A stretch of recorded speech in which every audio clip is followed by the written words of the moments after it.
تو حج کے 3 فرض ہیں اور حج کے 6 واجب ہیں.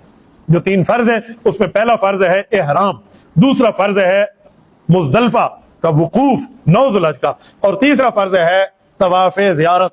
یہ آپ کے لیے فرض ہیں، اس کے بغیر حج نہیں ہوگا. یہ کوئی چیز اسکیم اندر آپ کی رہ گئی، آپ 10 اونٹ بھی ذبح کر لیں تو آپ کا حج نہیں ہوگا. دم وہاں نہیں ہے، وہاں دم نکلے گا، پھر دم دینے سے حج نہیں ہوگا. پھر 6 چیزیں ہیں جو آپ کے لیے واجب ہیں، اور وہ واجب ہے ان کو اسی طرح کرنا ہے جیسے بتایا گیا. سب سے پہلے جو واجب ہے وہ مزدلفہ والے دن، جس کو ہم 10 ذی الحج کہتے ہیں، صبح کی نماز کے بعد 5 منٹ کے لیے وقوف کر کے کھڑے ہو کے دعا مانگ لیں تب بھی ٹھیک ہے، مزدلفہ میں وقوف پورا ہو گیا. یہ صبح کی نماز کے بعد اس کا وقت ہے.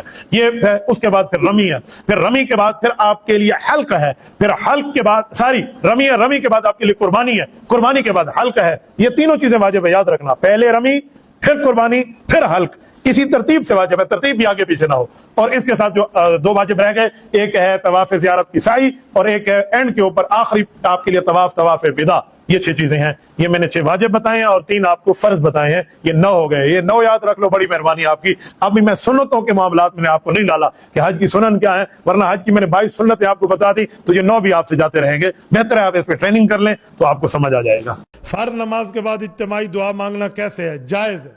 رسول پاک علیہ السلام نے مانگی ہے. رفع یدیہ بعد ما سلم، بہقی میں حدیث موجود ہے، مصنف ابن ابی شیبہ میں حدیث موجود ہے، اور اعلاء السنن میں حدیث پاک موجود ہے. معارف السنن میں حضرت محدث سید یوسف بن نوری رحمہ اللہ نے حدیث کی لائن لگا دی ہے کہ حضور پاک علیہ السلام نے نماز کے بعد دعا مانگی ہے.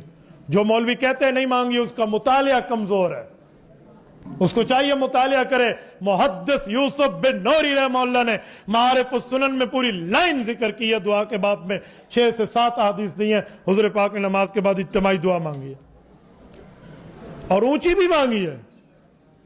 اونچی ہے. یہ نماز کے بعد دعا کون سی ہے؟ اللہم انت السلام و منک السلام. پڑھیے. آپ نے پڑھ لی. کیوں پڑھ لی؟ کہتے ہیں صحابہ نے سنی. حضور نے اونچی مانگی تو صحابہ نے سنی نا، تو بھئی اونچی بھی ثابت ہے. انٹرنیٹ سے لوگ دین سیکھتے ہیں، یہ نہیں دیکھتے کہ سکھانے والا عالم دین ہے یا نہیں ہے.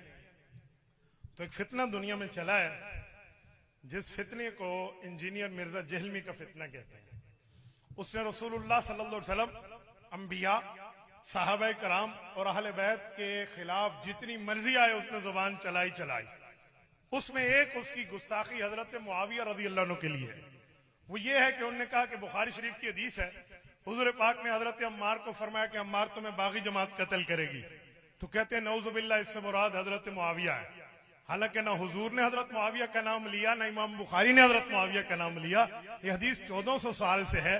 اس حدیث پاک کا ایک ٹکڑا اٹھاتے ہیں، ورنہ حدیث پاک اٹھائیں تو 10 حدیثیں اس کے علاوہ بھی ہیں جس میں قاتل کی نشانیاں بتائی گئی ہیں، اور وہ ایک نشانی رسول اللہ کے صحابہ پہ فٹ نہیں ہوتی. اس کے متعلق اگر آپ نے تفصیل لینی ہو، یہ باہر بھائی شعیب کا اسٹال موجود ہے، آپ کو یہ کتاب مل جائے گی، قاتل عمار کون. اگر آپ یہ کتاب وہاں سے لے لیں انشاءاللہ تعالی، میں رب کریم پر امید رکھ کے کہتا ہوں آپ دلیل کی دنیا میں جواب دے سکیں گے. جزاکم اللہ تعالی. السلام علیکم. امام کے پیچھے بالکل معززین کا کرسی پر بیٹھنا کیسا ہے؟ نماز پڑھنا شریعت کی روح سے. کرسی پر بیٹھ کر نماز ہو جاتی ہے، امام کے پیچھے بیٹھیں پھر بھی ہو جاتی ہے، لیکن مناسب ہے کہ کسی کونے میں بیٹھیں تو بہتر ہے. یہ نہیں ہے کہ کرسی اگر مسجد کے صف کے درمیان میں آ گئی تو نماز نہیں ہوتی، یوں نہیں ہے. آداب ہے کہ کسی کونے میں بٹھا دیں، ٹھیک ہے.